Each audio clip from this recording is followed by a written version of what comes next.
I bought this beautiful used Canyon Endurace CF for £600 from eBay. And today we're going to be taking it to the bike mechanics at Fettle to see whether it was a brilliant purchase or a £600 mistake. And if you stick around to the end of the video, we'll share some top tips on what you should look out for if you're thinking of buying a used bike.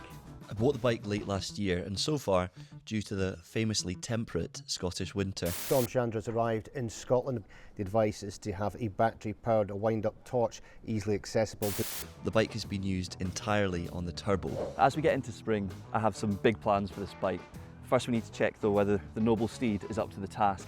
I'm particularly worried about damage to the frame because that would make the bike largely unrideable. Similarly, problems with the wheels could be very expensive to fix, and that could very quickly push this budget bike way beyond what I had intended price-wise. I was already aware there was an issue with the rear derailleur and indexing gears. I've tried to fix it myself, and in spite of my supreme mechanical skill, made the issue much worse.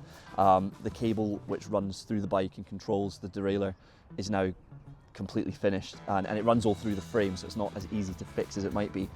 I'm really hoping that I haven't caused any damage to the actual drivetrain components, because again, that could be quite an expensive fix. While the bike is there, it's going to get a solid Fettle. So not only will the cable issue be fixed, we'll also find out if there are any other gremlins that need attention and get the bike ready for the weather improving.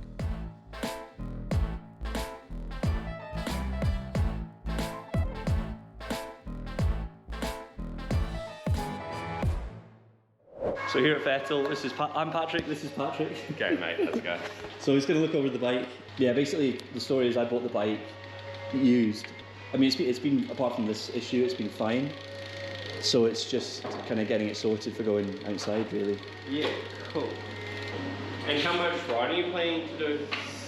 Mainly just like at the weekends, really. Most weekends? I would say so. Sweet. So you've actually booked in for pretty much perfect service. Oh, cool. The bike's in pretty good back all round.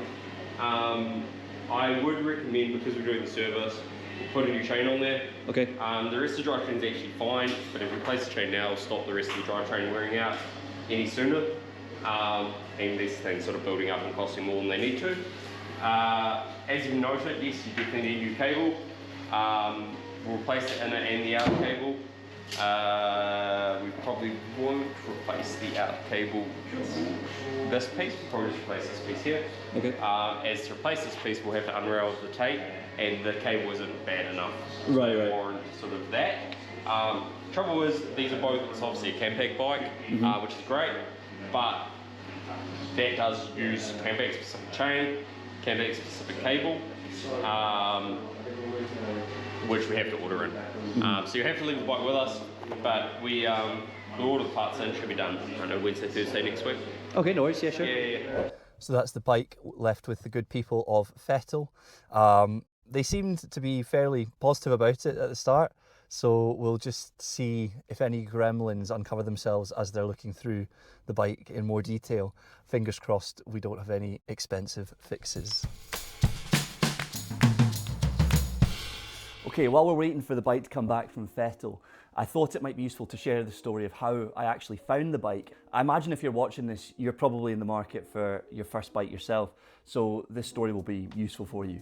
The first thing that I learned about cycling before I'd even turned a pedal is that cycling is damn expensive. Even the most sort of budget bike on Decathlon that most YouTube channels recommend is £700, and I knew on top of that I was also going to have to get a helmet, shoes, a cycling jersey, bib shorts, lights, tools and a tool bag. I mean, the list just goes on and on and on. So I thought I might be able to find some better value on the used market.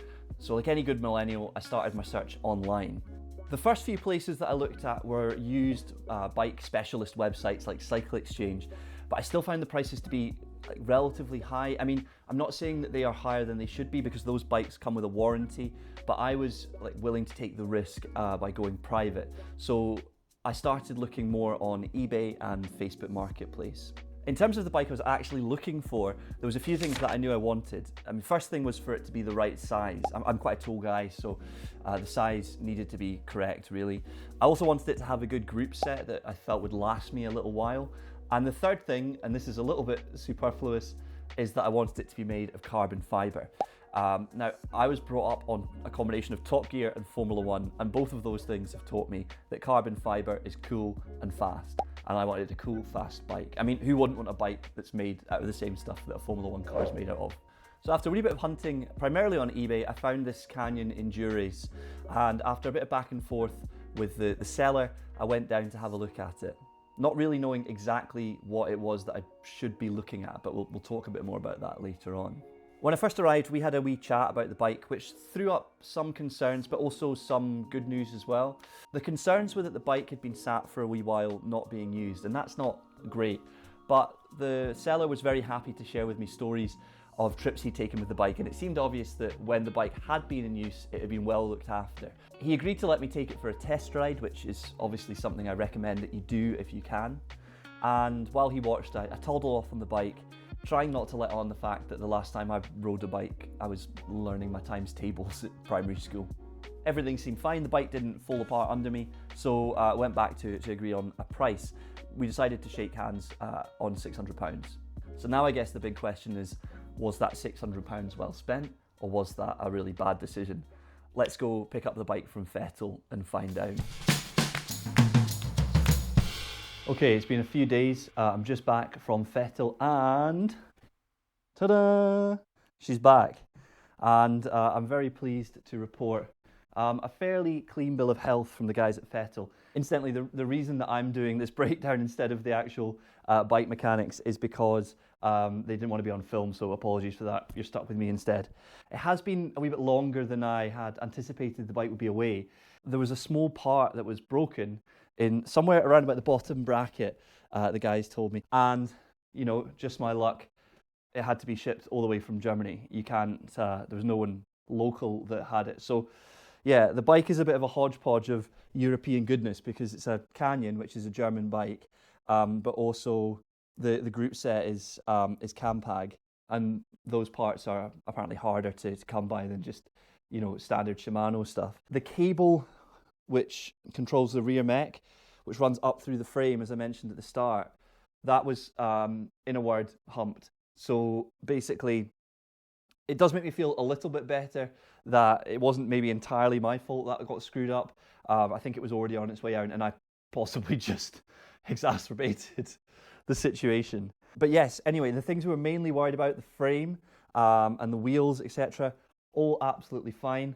They've re-greased the bottom bracket here, so that should be all ready to go. And I mean, it has had, alongside having a kind of just check that it's safe, it has had a full service as they kind of outlined in their, you know, in their big Fettle or whatever it was called.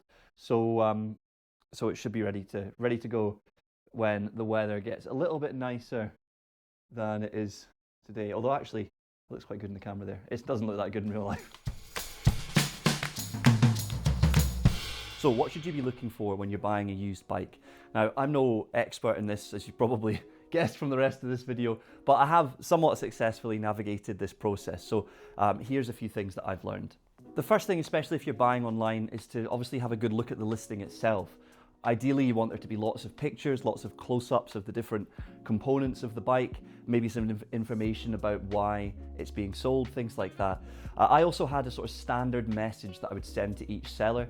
I'll copy that for you in the description below. Feel free to copy and use that or change it however you want. You also want to try and evaluate the seller themselves if you can. The guy that was selling my bike, you know, we had a chat and I understood that it had been looked after, but it sat stationary for a while. There was a Trek that I looked at, and me and the seller talked online a little bit. When I went to look through his other listings, it became clear that he was kind of like a pawnbroker or something, and he was selling like TVs, microwaves, sofas, like everything under the sun. So he probably had no idea about the history of the bike. So any information he gave me was going to be like quite vague. It can be useful to look at what the seller's other items that they're selling are, just to kind of get a feel for them.